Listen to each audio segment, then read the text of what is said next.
भाई तो बघ श्रीमानचा अँबॅसिडर. लोक सकाळी सकाळी देवाचं नाव घेता आणि तू ते श्रीमान श्रीमान करत बैस. श्रीमानचं आहे ना फॅन होणं खूप सोपं आहे. पहिले तू आहे ना काहीतरी कर त्याच्यासारखं, मग माझ्याकडे. याच्या त्याच्या मागं फिरण्यापेक्षा आहे ना तू स्वतःच काहीतरी कर.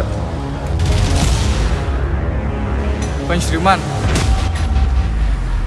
एक दिवस मी पण तुला भेटेन. काय श्रीमान पुण्यात येतोय?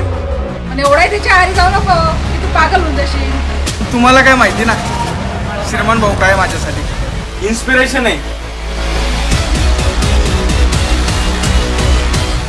आणि हा मी होतो, आहे आणि कायम राहणार